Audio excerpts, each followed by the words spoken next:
আমি চলচ্চিত্রটি নির্মাণ করেছিলাম। এটি আসলে ছিল চা শ্রমিকদের জীবনের গল্প। তো এই গল্পে অপু বিশ্বাস, নীরব, শতাব্দী ওয়াদুদ, নওশাবা সহ বাংলাদেশের সব গুণীজনেরাই কিন্তু এই চলচ্চিত্রটাতে অংশগ্রহণ করেছে। এই গরমে আরাম নিয়ে হবে না হাহুতাশ, ঘুরলে পরে ওয়ালটন ফ্যান বাতাস আর বাতাস।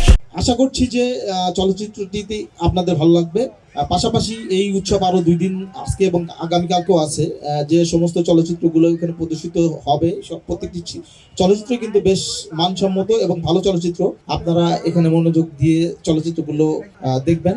আফটারনুনের বিদায় অত্যন্ত সুন্দর। এতগুলি পর্যটকদের সামনে আমরা আজকে এই সুন্দর অনুষ্ঠান চলচ্চিত্র কক্সবাজার এই যে উদ্বোধন হচ্ছে, ওটাতে আমি প্রধান অতিথি করায় আমি আপনাদের সকলকে ধন্যবাদ জানাচ্ছি। কক্সবাজারের অনেক কালচার আছে যেগুলি অনাবিষ্কৃত রয়ে গেছে, এগুলিকে আবিষ্কার করতে হবে, এগুলিকে মানুষের মাঝে ছাড়িয়ে দিতে হবে এবং টুরিস্টদেরকে অ্যাট্রাক্টিভ করার জন্য ইংলিশ ইন্টারন্যাশনাল ল্যাঙ্গুয়েজে এগুলি যদি করা যায় আরো উত্তম। এখানে মিস্টার ডিমেন বড়ুয়া যিনি আছেন, আমি চিনি, পৌরসভার আপনার অ্যাডমিনিস্ট্রেটর আছেন, আপনারা সকলেই মিলে, অ্যাডভোকেট সাহেবেরা সকলেই এটাকে উৎসাহিত করার জন্য আমি বলবো প্রত্যেকটা জায়গায় এখানে উন্মুক্ত মঞ্চ হবে, পর্যটকরা দেখবে।